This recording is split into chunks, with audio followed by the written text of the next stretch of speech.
Here I am. I forgot to turn the camera on before the video went off. Hello, everyone. How are y'all doing tonight?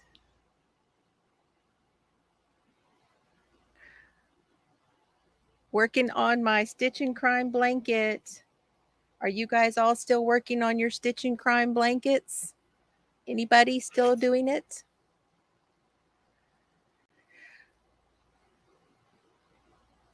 Rosalie is here. Nisi is here from Freehandly Made. Jeannie T. Danny's here.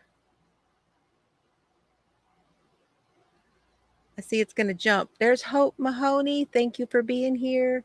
Sharon Creates. Thank you for being here.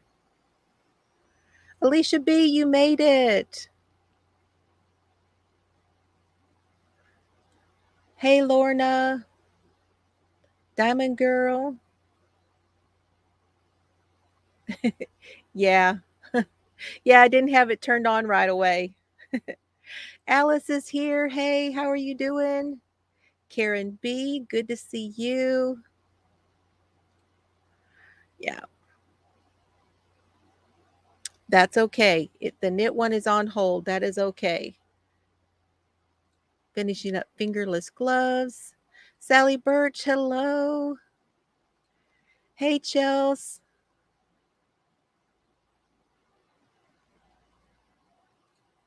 Well, I am so glad. I know that I could have called, but I wasn't sure about calling. So anyway, I'm glad. Glad to know that Sweden was able to do that. Hello, Mo. Good to see you. Frozen is here. Hello. Love you, Chels. Hope you're having a good day. Hey, Tony's just not right. Yes, I'm live now. Whoop, whoop. Everybody saying hello to everyone. Okay, so I do have to ask you guys a question. Tonight, I wanted to talk a little bit about all of the stuff that's going on.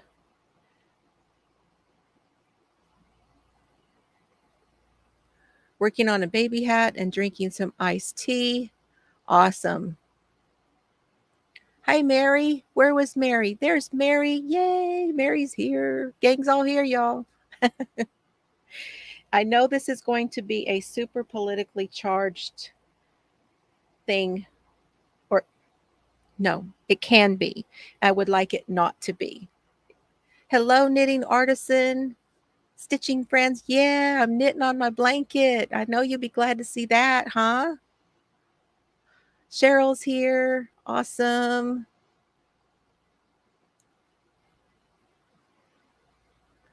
Oh, well, that's your family tree. Yeah, that's a big job right there.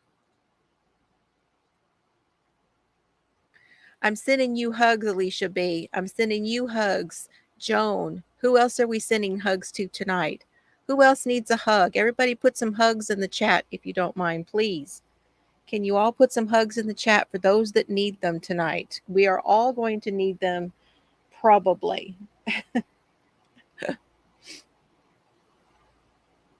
I've been working on things. Yes, I have changed the name. I changed the name here on the channel, and I also changed the name on Instagram. I don't know how I will manage doing the rest. We'll just have to wait and see. But for now, we're going to go with it. Yeah, sending hugs out. Yeah, she did. She got jury duty. She is not a happy camper either. I don't blame her. So I do have, and here is my question for you guys. I have written everything out onto some Word documents. And I would like to briefly show you what I have written out for tonight and see if you guys want me to share all of those documents or if you would like me to just read them on my own and stay with it like we have it now. So if you would like to see them on Word documents, I'm going to show you the first one. And oh,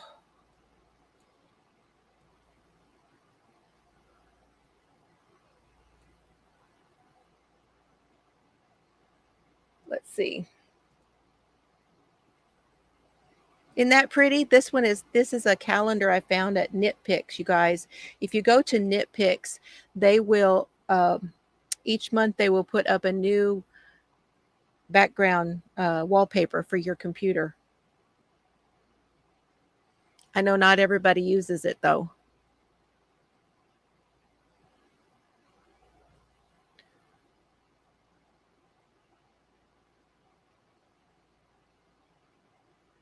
All right, here's the first document.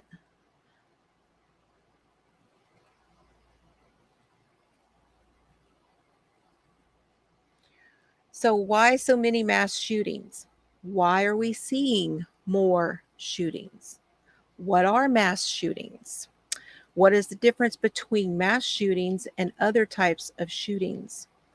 What causes someone to do this? What can we do about it? What can I do to help myself and my family? So that is the general outline for what I would like to cover for tonight.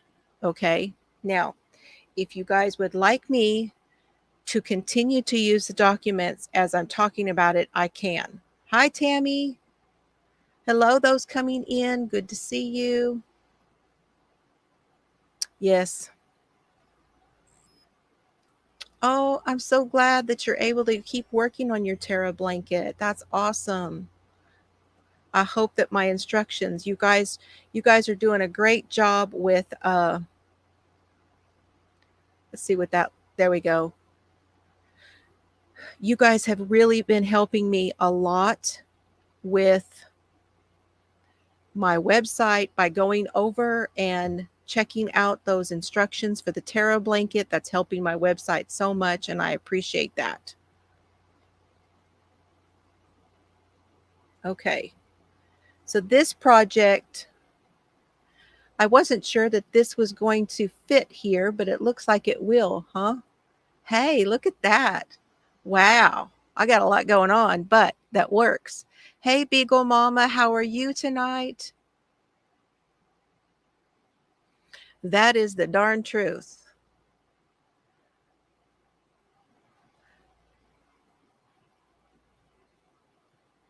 Criminals and crazies never follow laws. That is the truth. But we are not going to talk about that subject tonight. And those any comments about the political stuff, they will be removed. I did pin that, so y'all don't forget, okay? Because I don't want to come into that with this one. Oh, several of you are working on the Terra blanket. That's awesome. And that's not to say that I either agree with you, I don't disagree with you, or that I don't value what you have to say, because I do. It's just that it's too hard to get through that kind of thing on this type of discussion. So, okay, let me get to the next one. Takes me a minute to find my mouse sometimes.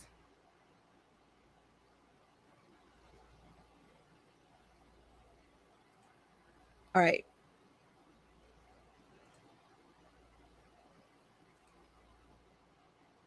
Oh, man. I'm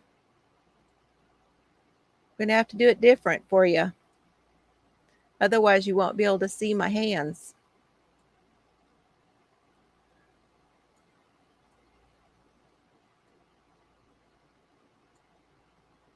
There we go. How's that?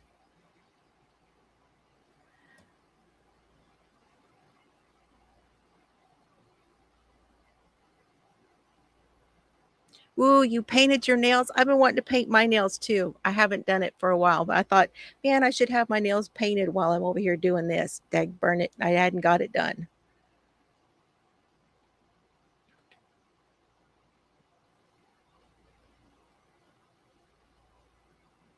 Okay, so I'm going to get started, you guys, because there's a lot going on here. Oh, what was that? 7. What was the 7? I don't know what the 7 was for. Okay, so for those of you that are asking what is with this blanket, there is no pattern for the blanket. This is a scrap blanket. We are doing a scrap. Hey, Crochet Me Pink Kelly, good to see you. Haven't seen you for a while. Hashtag scrap in time blanket mal. And it is a mal because you can either crochet or knit. Okay. And if you send me a picture to my email at fiberflooziecrafts@gmail.com, you post it on the Facebook group, or you tag me on Instagram, I will be able to add it. And at the end of this month, let's see, is that right? Yes, the end of this month, I will be picking a name for a winner, and that does not have to be a finished blanket. It only has to be a one that you started during this year. Hey, Trucker Steve. Okay, so why are we seeing so many shootings? So now I meant to remove that because right here I said in 2021 there were over 70. There were over 70. Only 2 were in schools. Okay, you guys, only 2 were in schools last year. We're seeing it happen everywhere, in schools, in hospitals, music events, gaming events, grocery stores, churches, and much more. Now, again, if you saw in my intro, trigger warning for any of those who are not able to talk about this subject. If you cannot be here, I absolutely understand. I absolutely do. I made up these documents for myself because I was making notes for myself anyway, and I thought it would be a good way for me to show you guys what I was talking about, where my brain was going. Okay.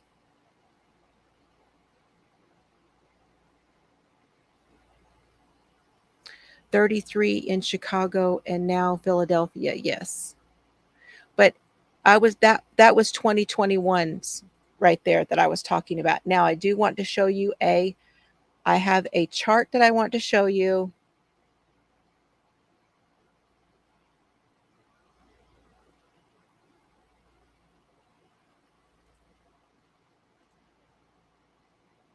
Okay, here is a chart.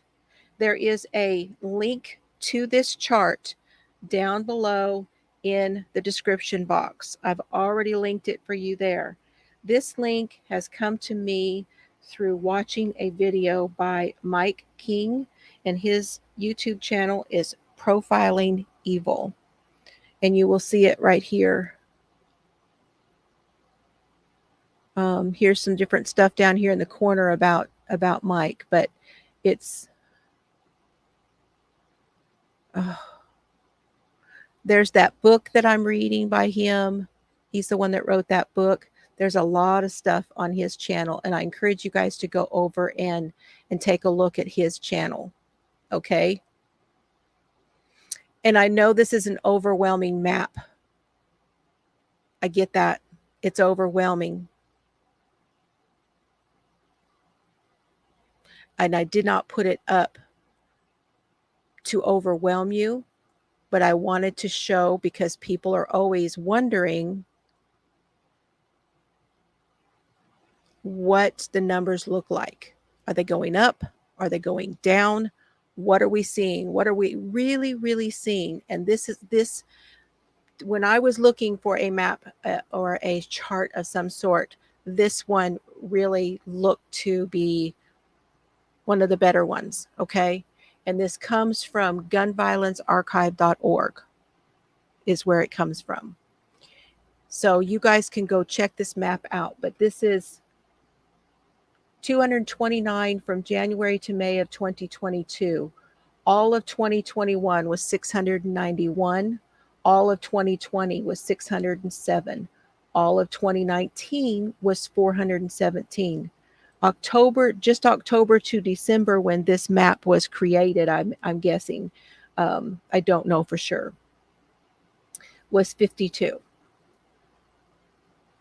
And with it, you can go into your state, you can go into any, zoom in, you can look at it, you can highlight it by doing this. It will show you exactly where it happened by clicking that way.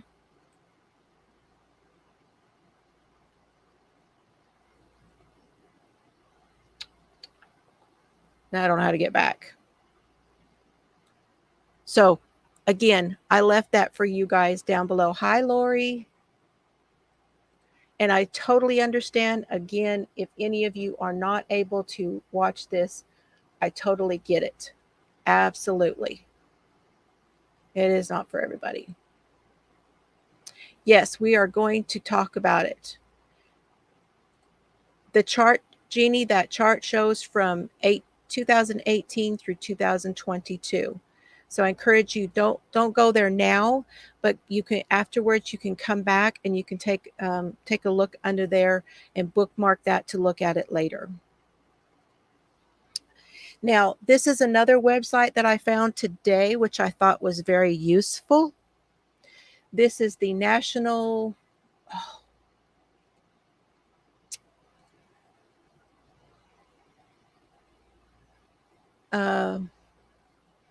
Victims, mass violence victims. I can't response and something. Okay, I can't remember what all the names are for. But they do have different things you could look at if you're wondering what everything is. Like there's the U.S. Congress definition of a mass shooting, the FBI definition, and the definition for victims of crime definition. And the reason for these definitions are in order, at least for this particular group, is to be able to figure out what amount of national help that each place can get. So things fall into categories, and then in those categories, that's where the money comes from. So that is what, so you guys can go check this out. There's a lot to this website. Here's it. They've got articles you can read. There's a lot here. So I wanted, and the link for this is also down below. Okay.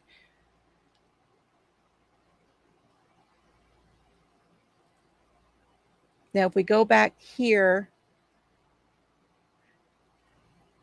this is a very complex problem.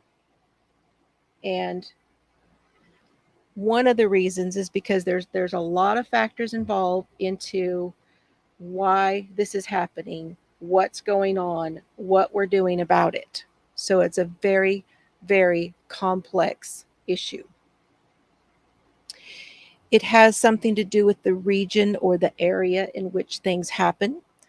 As Joyce was saying a moment ago, or Patricia, I can't remember which of you. Hi, Joyce. Joyce coming in. So Patricia was saying, in places where it's very hot, that has a lot to do with crime. Crime goes up a lot where it's hot. So things like that. Population density, how many people live there.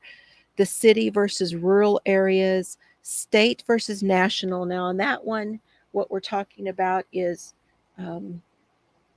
different regulations in different places. So the states have different regulations than what is going on the national level, and that has a lot to do with states' rights.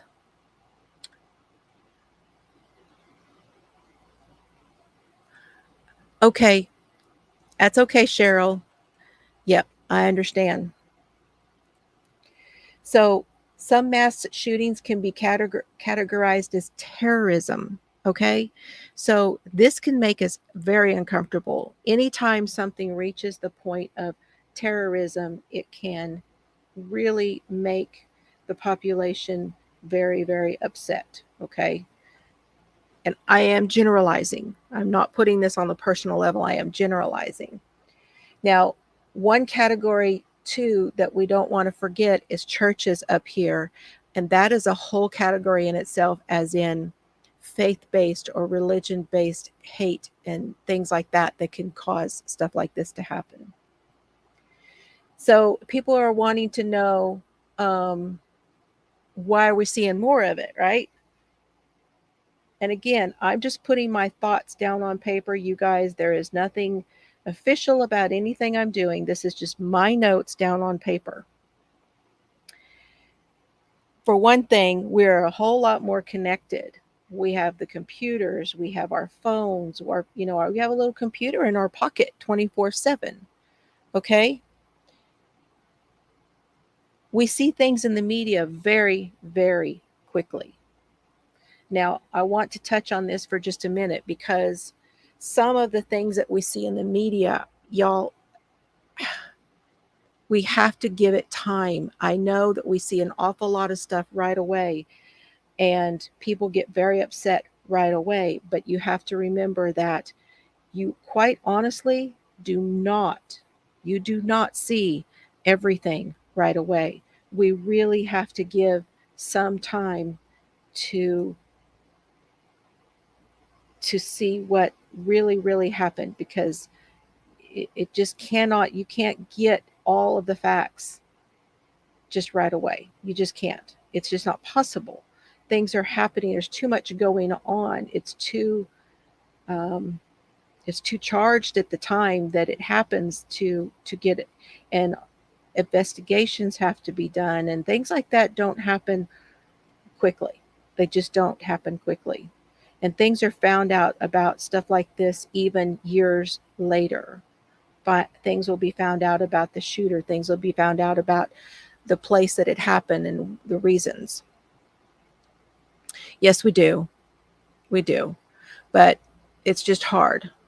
And the media is a business. And that is exactly what I have on here. Panic, carnage, conspiracies, all of those things sell, and they make a lot of money. And I don't want you guys to mistake what I'm talking about today as my trying to profit. Yeah, I'm monetized, but I'm not trying to profit from somebody else's loss in any way. Please don't mistake that.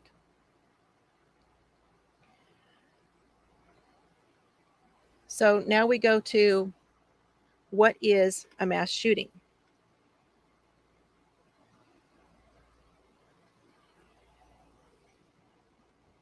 The FBI definition of a mass shooting is a single event at a single location, killing 4 or more people.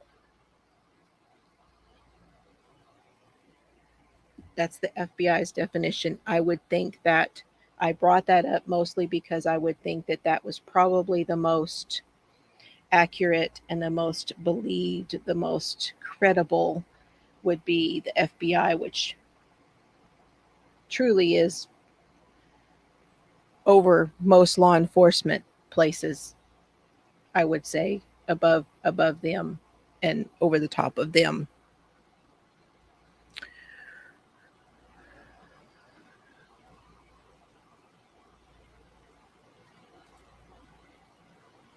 Yes, it does.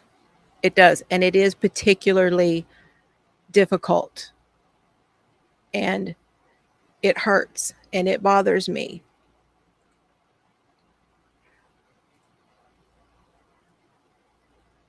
Yes. Okay, Sue. Awesome. I appreciate it.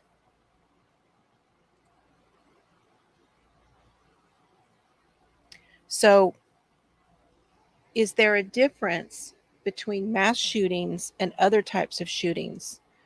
So the different types of shootings and killers, there's a spree, which is 2 or more killings over multiple locations within a certain amount of time. So in other words, if someone goes to one house and kills somebody and then goes to another house and kills somebody, that's a spree. That is not a mass shooting.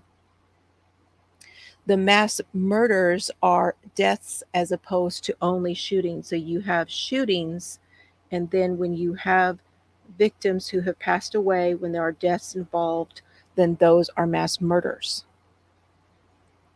A mass shooting is the definition we have above, and then a serial killer would be someone who does there's multiple deaths in multiple locations, multiple events with cooling off periods, sometimes years.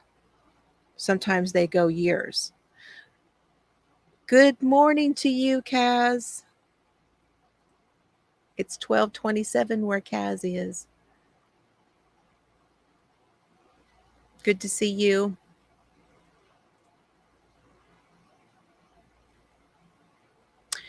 So I saw a very disturbing video. There's another caravan, and it's hard to get into that without it being political as well. But I don't know what's going to happen.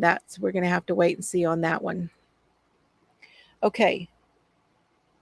So now we get into what we all want to know is about all of this stuff, right?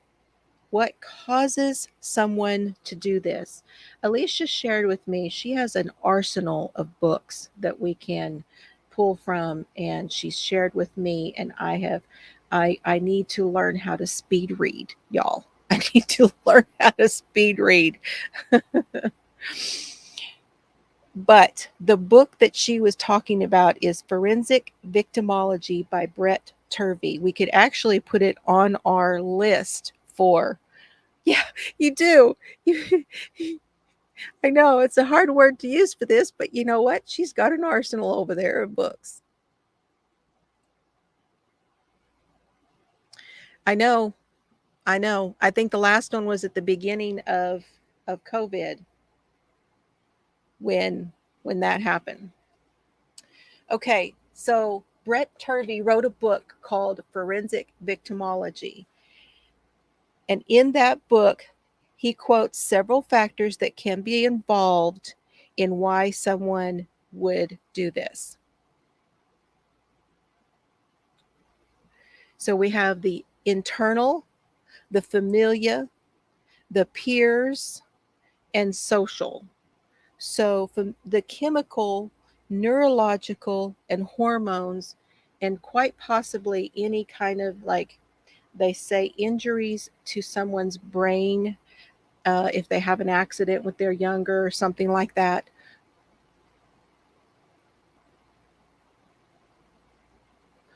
And psychological, so something like their self-esteem, their self-image, if they have any psychological diagnosis already, those things play into the internal. The biological is like problems such as ADHD, hyperactivity, self-control problems, things that can overtake people in such a way that they, might not be able to control themselves as well.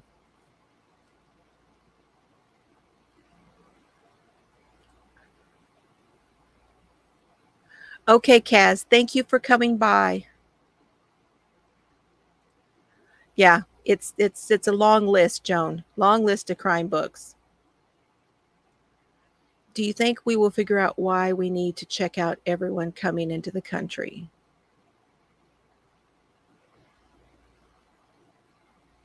We've always done that, Tony. We've always done that. Everyone has always been checked from the days of the very beginning. I don't think I'm wondering if we are doing it now. Um, yeah, that's another one. Early drug use could be another one. Absolutely.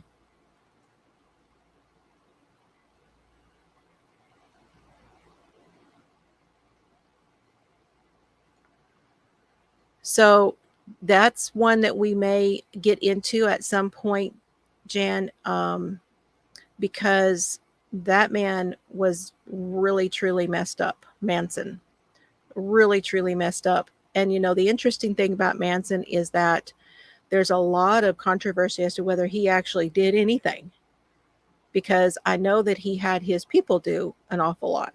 So his followers, anger management as a youngster. Yeah. Yeah, that can be part of it too. And that gets into like familial.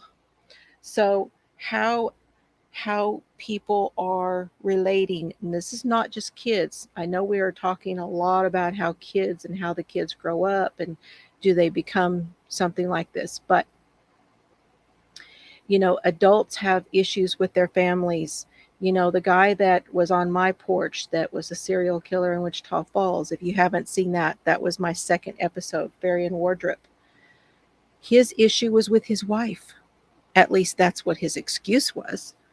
He would get mad at his wife. They weren't getting along. They were separated. They were back together. They had children together. And every time that he would get mad, he'd go out and kill somebody else. So familial relationships with parents, siblings, extended family, that kind of thing, um, falls into there. Their peers, that gets into the bullying. It gets into who they're hanging around with. It gets into, you could even say, some of the online stuff. Um,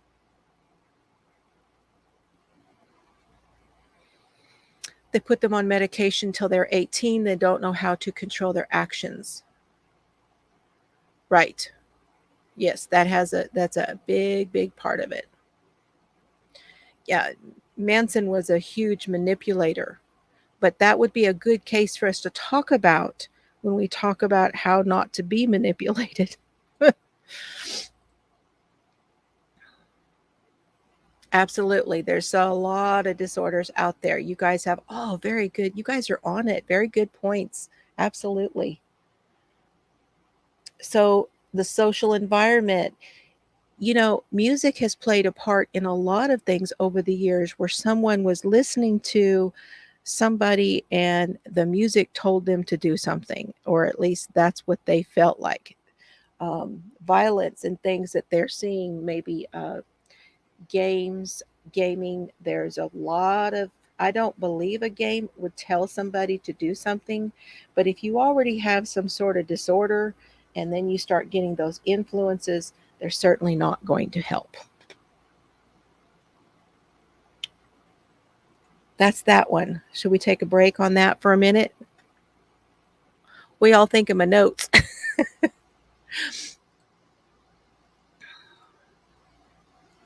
Okay. Whew. Did I miss anything that anybody wanted to say that I should touch on so far? I'm getting through this quicker than I thought, and having the notes is really helpful.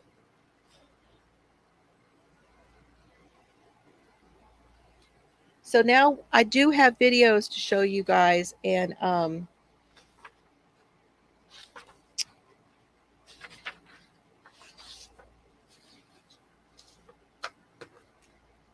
but this next discussion is not going to, it's going to be brief, but I want to, and this is where things could get pretty heated. But what can we do about it, you guys?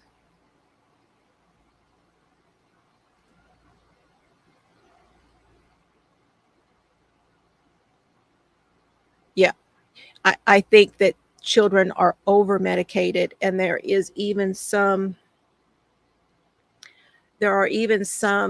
people who get medicated and they don't handle medications well either. And sometimes medications can actually add to their psychoses instead of helping it. It's a hard thing. Medicine is a hard thing to get right. Yes. And screen time is another thing. We're learning that. Oh, I would love to. If I can find one that would like to come on, I would absolutely love it. I'm working on that, Patricia. I am working on that.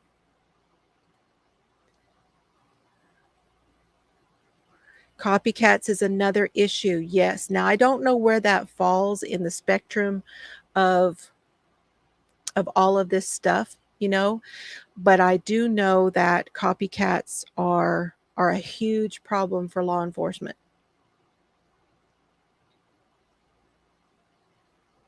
So that is where I would like to pull everything in that we were just talking about and really wanted to make a part of this, and that is situational awareness, okay?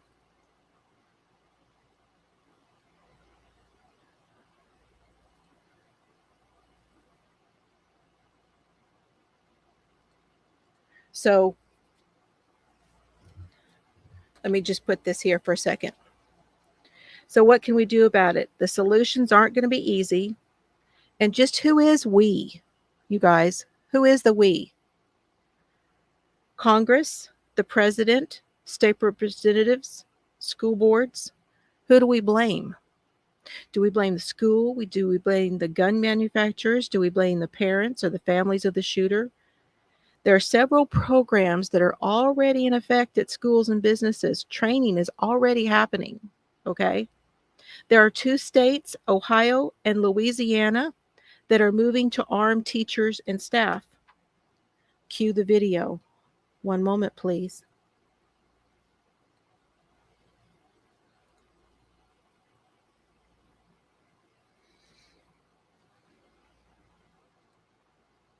So,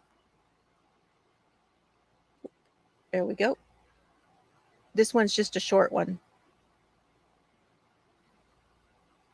Floozie is right now looking into how all of this is going to be playing out, Phil. Yeah, so I mean, these are 2 states, Louisiana and Ohio, that are considering this, and this isn't the first time we've seen it, right? This is safety legislation that's been proposed by the pro-gun crowd after Parkland in 2018, Sandy Hook in 2012, and it's become particularly popular again. And that's one reason why in 28 states now you can arm teachers or staff under certain conditions. So we're talking about 2 different routes here. Ohio already allows teachers to be armed, but the legislature and the governor are saying, hey, let's strip away some of those training requirements because they think it's too high of a threshold. That leaves a lot of that kind of to be murky now, and I think critics are really worried about, what exactly are the training requirements, what is going to be required of teachers to bring a gun to school. And then in Louisiana, they're just actually adding that concept, and I think that's very worrying for a couple of reasons. I mean, going from all the way from legal liability to where do you store the guns exactly? And what do the teachers say about this? How do they feel about this idea? Yeah, I mean, historically, teachers have been very much opposed to this. I mean, going all the way from teachers' unions, I'll even say local police unions are against this, as it makes getting involved in a mass shooting event a little bit more complicated when you know there's already a firearm on the premises, right? But one study conducted after Parkland found that 95% of teachers were against measures like these. That includes gun owners. And 6% also said that they'd be uncomfortable using a gun against a shooter. We have to think about these mass shootings, right? I mean, these are typically done by someone who attended the school. So we're talking about a teacher shooting a student that they may have taught themselves. It's a big ask of a teacher. Yeah, sure is. Phil McClauswan, thank you very much. Appreciate your report in there. So that was the video, but they are. All right, stop it. Stop it. So at least 28 states, including Texas, currently allow teachers or school staff to be armed in the classroom under varying conditions. I was not sure if you guys were aware of that. It is unclear how effective that has been at undermining a school shooting threat, and critics note research that shows that adding firearms to a situation only increases the risk of gun violence. These bills, now this is all opinions that are on this article, you guys. This is not my opinion.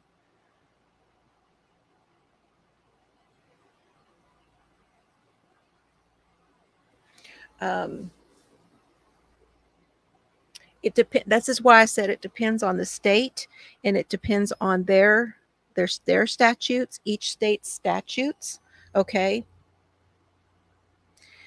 And that is what we're talking about, that they're actually going to train them to be a first defense. It's a little bit different than what the other laws are, which say that they can actually have them on premises.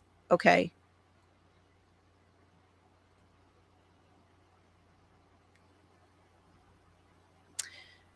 Yeah. Okay. Now, let's talk just for a moment. I want to share a video with you guys. Are you up for it? Let's talk for a moment about situational awareness. This is Tim Kennedy, and he teaches the fundamentals of situational awareness. Now, I did not get this link put down at the bottom. I will go back and do it later. But this is from a channel called Sheepdog Response. Okay. Hi, Mrs. Kelly. Good to see you.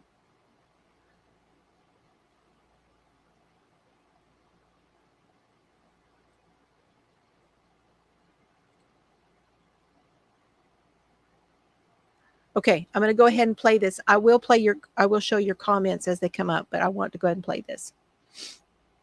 Normal is there. Does that make sense?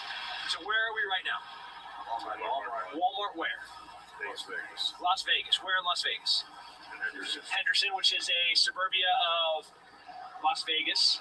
Now, is the people that live here going to be different than the Walmart 2 miles, 3.5 miles, 2.5 miles away from the strip? Totally different. Now let's talk about layout. What is in a parking lot? Where do people park? Yeah, as close as they can get. So who's usually in the very front of a parking lot? Handicapped. Sometimes they have veteran spots. Sometimes they have expecting or with children spots. Now, what about the women? Where do they park? Where do you park? What about as close to the front as you can under light? Do you do that? Consciously or subconsciously? Yeah. But you try to park as close to the front, but if there's a spot open underneath the light, you definitely take it. Where do employees park here? They're supposed to park towards the back. So I said, the good employees, the managers, or the ones that want to let the managers see them park, they're going to park back here. The lazy employees that are going to come in 5 minutes before their shift starts and try to walk right in the door real quick to get the time card, they're going to be in the middle area. Where, if there's going to be kind of a nefarious illegal act happening in the parking lot, where's it going to happen? In the back. It's a pretty lit parking lot. I'm happy. So cars are a huge giveaway for people. If you go into Austin, all of the apartment complexes and gated communities have little stickers that are scanned to go into the gate. So there's no keypads really anymore, and they don't hand out the garage door opening devices to get in there. So what they have is these little cameras that scan your sticker. Well, that sticker, one, I can walk up, take a picture of it, and go print it on my printer and get in your data computer, but it also tells me exactly where you live. And then we're in suburbia. So as we're walking around, are we going to find, hey, my kid's an honor student at Middle Vista Middle School? Probably. We're going to see a couple of little Star Wars figurine stickers on the back with a couple of little tiny ones, and maybe even a dog that looks like an AT-AT, right? So now I know where their kid goes to school. I know how many kids they have. I know what apartment complex they live in. I also know what church they go to.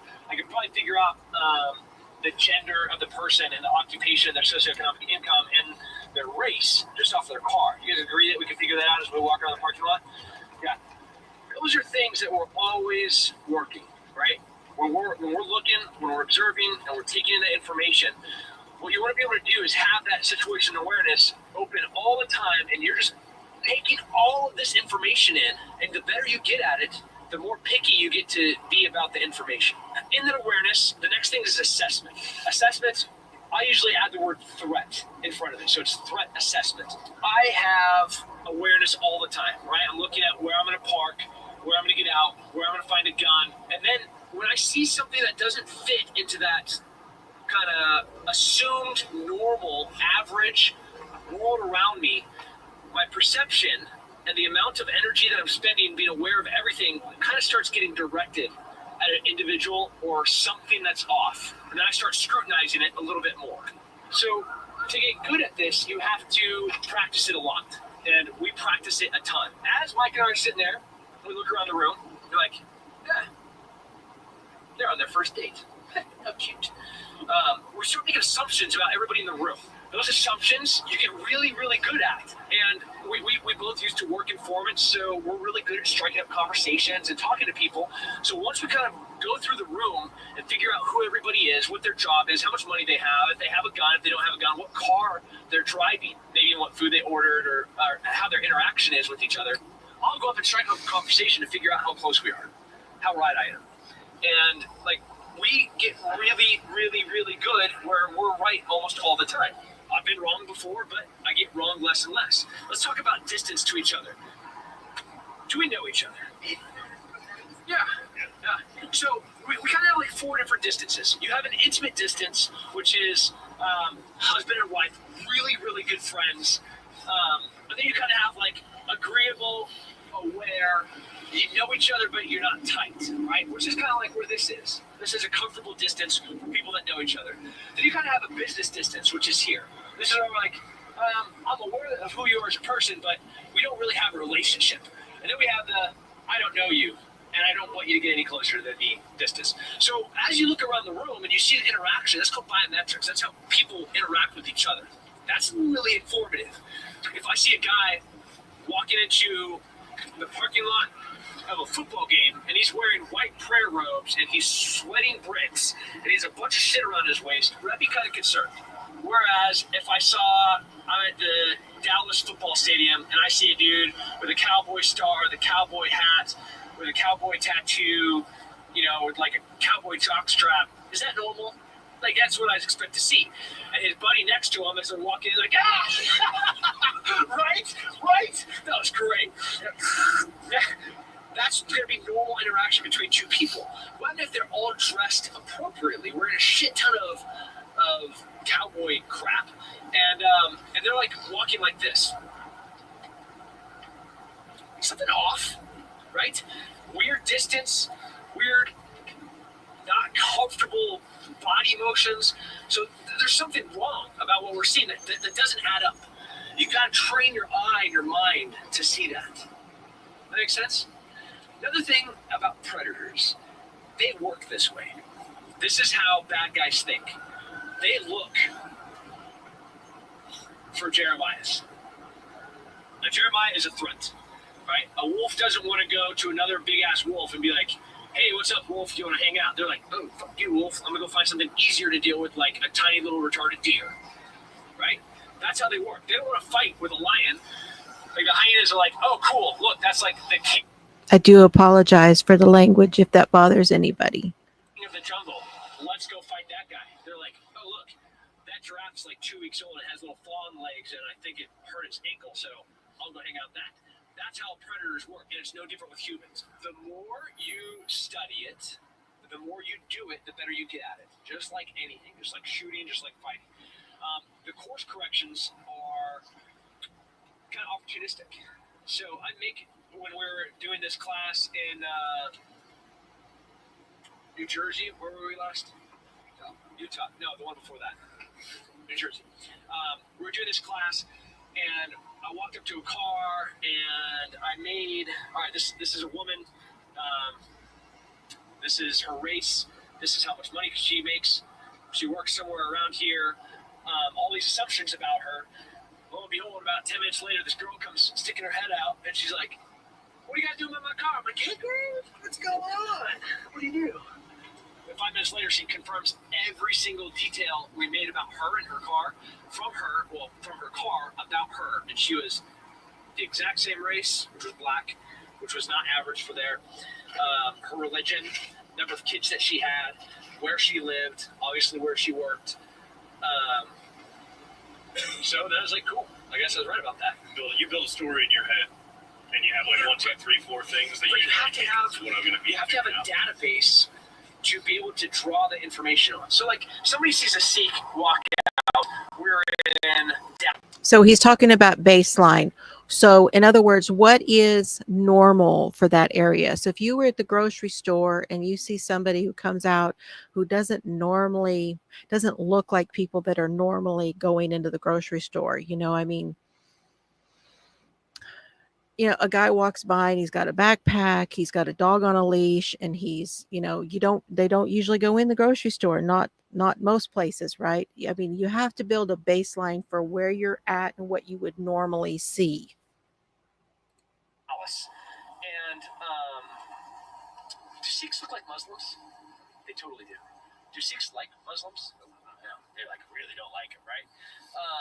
But it's funny that they're always confused and how the media is like, oh, look at this radical extremist. Like, that's a Sikh. But yeah, so as we're looking at these cars, this parking lot, this Sikh family specifically, they own like the whole entire strip mall behind us. And looking at the guy's car, we were able to figure out, well, fuck, this is a really nice car in a strip mall. So it doesn't block, something's off. So we then find out, or assume that this person owns some of these businesses and is either checking in or working on them. And the guy comes out because there's a bunch of people walking around his expensive car in a strip mall in Dallas. And like watching him walk up, you're like, he's a very devout Sikh, and we're talking to him, confirms everything. But if you didn't understand the religion, if you didn't understand the kind of the nuances of the culture, then you wouldn't have anything to make those assumptions in the first place. So you got to be kind of a smart motherfucker. You got to read. You have to understand religion. That's one of the biggest motivators for people. You have to understand people, socioeconomic classes, cultures, races, how they work. You have to be open-minded about it. Like the worst person in the world at doing this is a racist dick. Like they just can never get it because they're always going to be using their non-objective mind to view the information and make wrong assumptions. So there is where you can find, there's sheepdog response. Okay. And that was level 1, you guys. Level 1, meaning he does have, and honestly, I believe that he has done a lot of training in a lot of places. That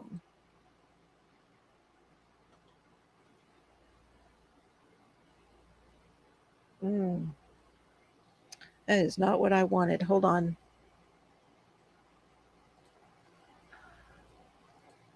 Hold, please.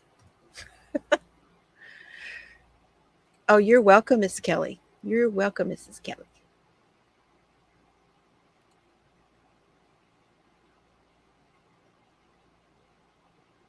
Yeah, see, there's a lot of misinformation out there. A lot of misinformation about, see, and that's another is kids that are on the spectrum and all of those things. There's a lot of misinformation out there. All right. This morning from Whew, there we go. Now, where is the other one I wanted to show you? I guess I find it first.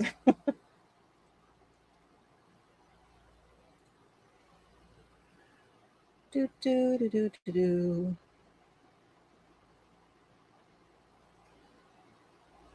Now, I'm not going to play these 2 videos in their entirety. However, I will also link these down below. If I forget, though, you guys always email me. That's why I put that in there, to email me. Oh, not that one. Go back. Go back, go back, go back. I thought this one was very, very interesting. Now, this is a little bit longer, and I'm going to give you just a taste of it. Oh, yes. I'm glad you are liking that. I'm glad you guys are picking up on that. Okay.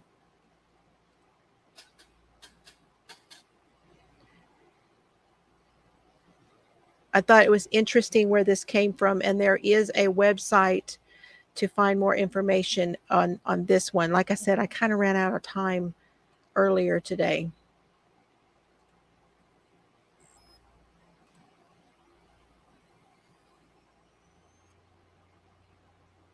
And we don't really need to see too much on this, so I can actually wait.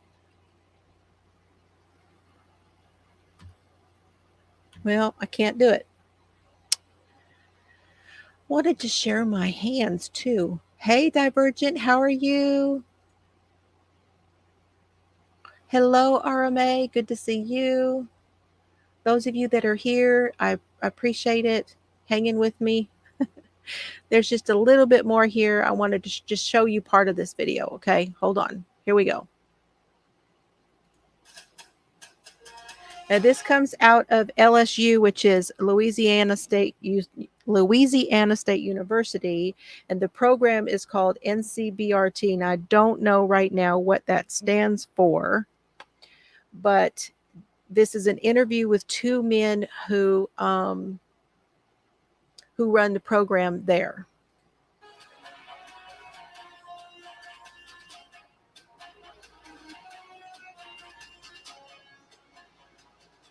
Welcome to the LSU NCVRT Preparedness Podcast. I'm your host, Ashley Markle. I'm a curriculum development specialist here at NCVRT, and I work in collaboration with subject matter experts to create valuable and timely training for the responder community. The National Center for Biomedical Research and Training provides global training to both the national and international emergency response community. Today on the podcast, we're talking to Jeff Holcomb and Bart Thompson about the run, hide, fight paradigm. Jeff Holcomb recently retired as a captain from the University of Florida Police Department, where he served for 30 years. He was in charge of the training, community outreach, and victim services divisions, and he has been with NCVRT since 2017. Chief Bart Thompson is the current chief of police at Louisiana State University. He's been with LSU for 11 years after 32 years with the Baton Rouge Police Department. He's been with NCVRT. I did not know that, Alicia.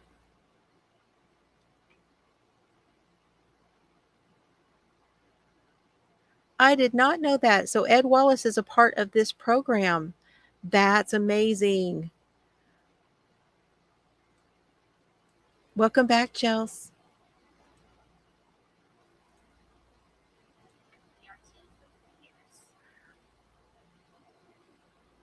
Thank you to Jeff and Bart for coming on the podcast and sharing with us today. To start us off today, can you tell us a little bit about what It is all the way up. I am sorry. It is all the way up. She is quiet, so you guys may have to. When I listened to this on my TV, I had to increase it. So I'm sorry. I do have it all the way up. run, hide, fight paradigm is? Maybe let me see if I can do something else. We can do this maybe. Let's try that. Active threat, run, hide, fight. Those three words should be kept in the back of your mind. Even if you're ever involved in an active threat situation, both mentally and physically, prior to an incident, increases your chances of survival. Observe the warning signs, be prepared to act. Inaction is not helpful. Arrive to a decision, take action to mitigate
term lockdowns in schools and things like that. Can you talk a little bit about how this paradigm is different from the lockdowns that we heard of prior to the prevalence of night fight?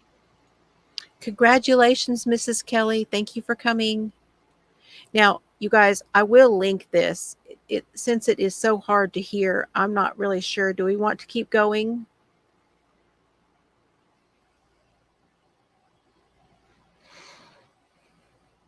These guys make some such great points, and I might need to do a we might need to do something on just on this particular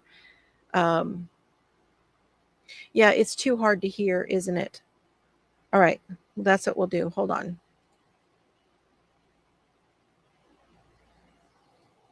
It's just too hard to hear.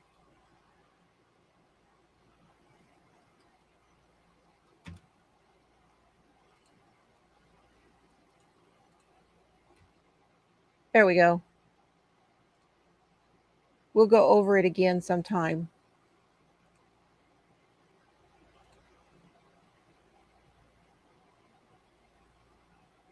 Yeah, it's just too hard to hear. Okay, gotcha.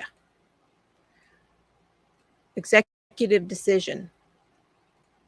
But I can give you guys a little bit of a synopsis because I did take a few notes on this, okay?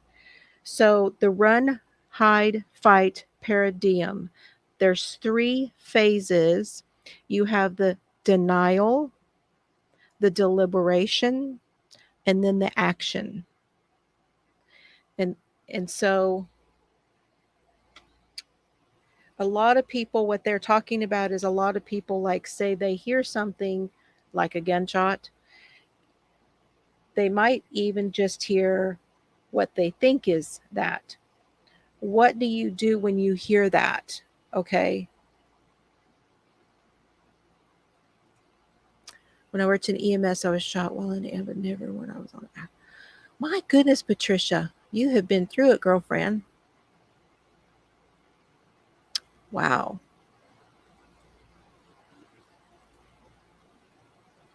Points about planning was huge. Yes, the planning. So I will put they have a website, The Power of Preparedness, where you can go and look up some of this information, and I will again put that at the bottom when I'm all done.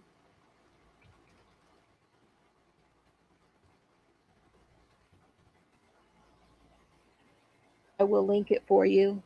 But the denial phase, everyone says, was that what I think it was? Okay, that's the denial. The amount of time that it takes for you to get through the denial phase is very, very important. You really have to act very, very quickly, because in a situation such as a mass shooting or any other situation, but especially that, it's over really fast. Okay. The deliberation, which is, what am I going to do? Which way am I going to go? What am I going to do? The deliberation about how you're going to do, what's next. That's the next phase. And then the third phase, which is the action, is what you do. You get out of there. How long, how you get out of there, which way you go, the direction you go.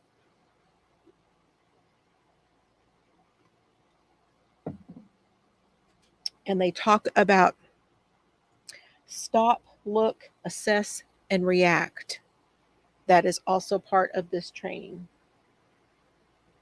The baseline we were talking about, which was what's normal for that area. What are you looking for? What are you looking at? What are you seeing? What doesn't look right to you? That baseline. Assume the worst and behave accordingly. If you are wrong and overreact, no harm. If you ignore and shouldn't, if you ignore, I'm not sure what that says. I'm not seeing it right. The planning is huge. So in planning, if you will think of, and I'm just touching on this stuff just because you guys, and then we're going to finish up. But the planning part comes to, where are the exits? Is there a front door? Is there a back door? Is there more than one way in or out? Um, Planning on a situation helps you to act faster. And what weapons do you have? So maybe you aren't in a place where you can carry a weapon, such as a firearm. So maybe you have things that are available to you there. They were talking about, you could even say, use a fire extinguisher. Uh, that would at least get you out, because your main goal, if you can, in any way possible, is to get away, not to fight, but to get away. Sometimes you have to fight first, but get away is your main thing.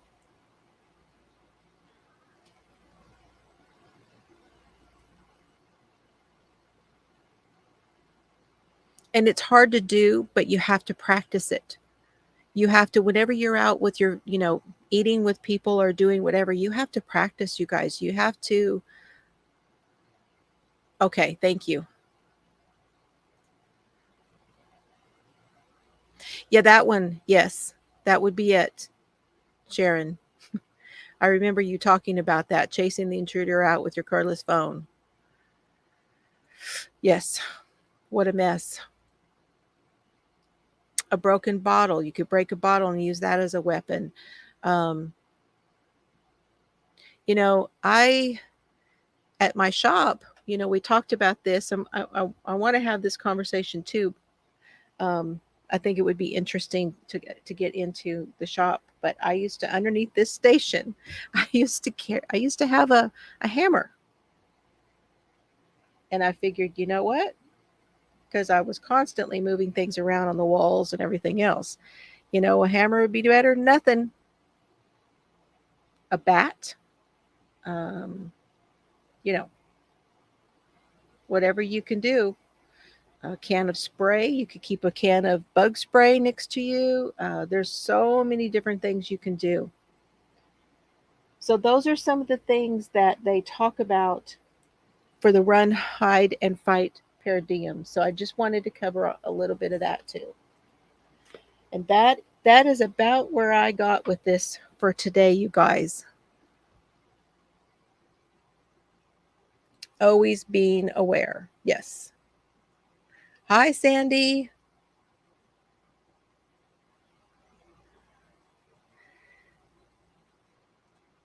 Yes, car keys. I spoke of that before. If you take your keys, let me see if I can find mine. Oh, Serbs will get up if I do.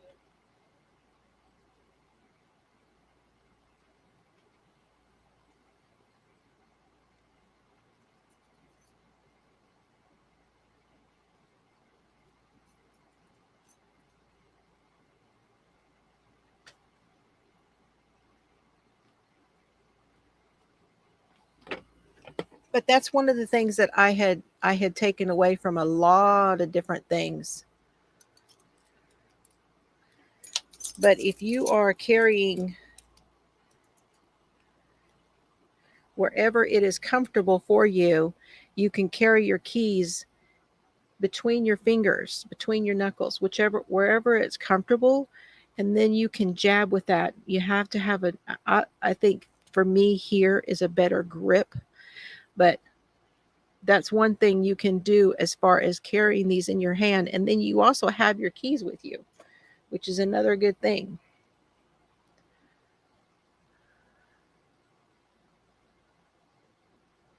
Oh, thank you. I thought it might be a little overwhelming with all of the charts and the this and the that, but I am serious about this, you guys, and I really would like to help in any way I can, and I don't want to give misinformation. So, anytime that I say something, I would always double check. But I'm doing the best I can, and I appreciate that so very much. Vulnerable places on a person's body. Yes, that's another thing. Absolutely. Exactly. If you have to fight, you are really 2/3 down. If you look at it that way, you have the run, the hide. But if you're at the fight stage, you're 2/3 down. So you want to, yeah, I know those big flashlights. I don't know how many people still have those around, but my gosh, those things are heavy.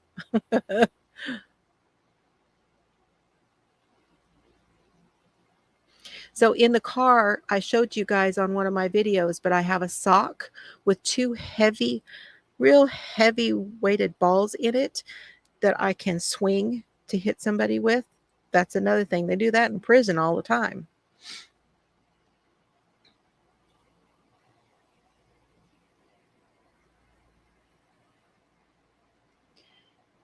So I hope this was helpful to you guys.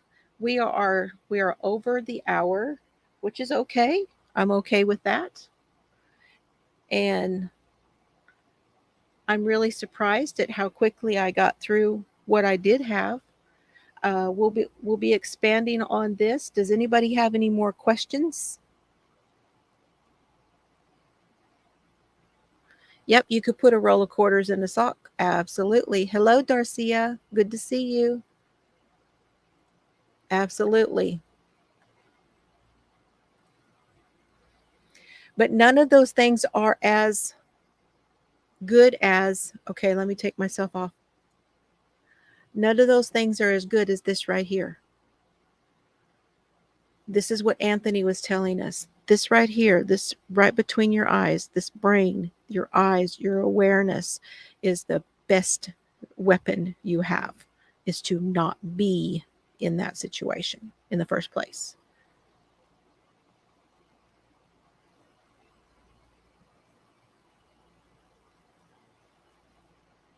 It did go quickly, didn't it? It sure did. So yeah, we're going to touch base more on more of this stuff, you guys. And what else? What else I want to tell you?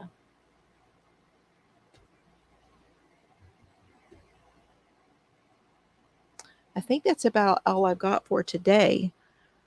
I had planned to put out the whole week's worth of schedule, but I don't have it down yet. I really don't. Oh, you're not late. You're here. Yes, knowledge is key.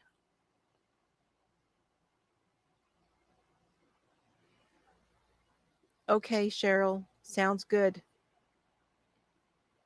We'll have to talk about that. Okay, you guys, if you don't have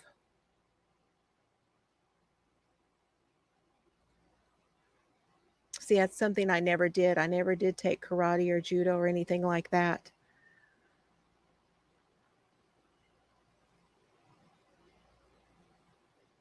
Thank you, Sandy. I'm glad you are enjoying this.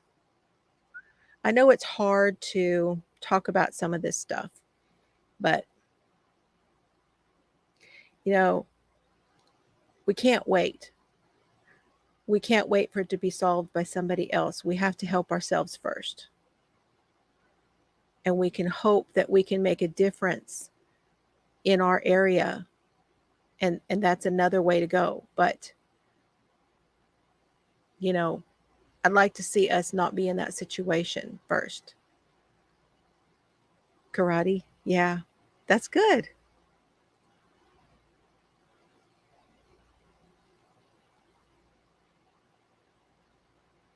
It sure is. Oh, Tony, that's a terrible thing to have to go through. I'm sorry. Yes, there is a pin that out there that is a tactical pin. I don't know if you guys have heard of tactical pins. I will have to get you links to that at some point too. Okay, Frozen. Yes, you all have a great evening. Yes. Okay, I'm going to go. I'm going to stop saying goodbye and actually go. So you guys do have some fun today. Don't forget to send me pictures of any of your blankets that you've been working on this year. Make sure that I have updates on them. If you have a newer picture of your progress, and I will talk to you guys soon. Okay? Bye, everybody.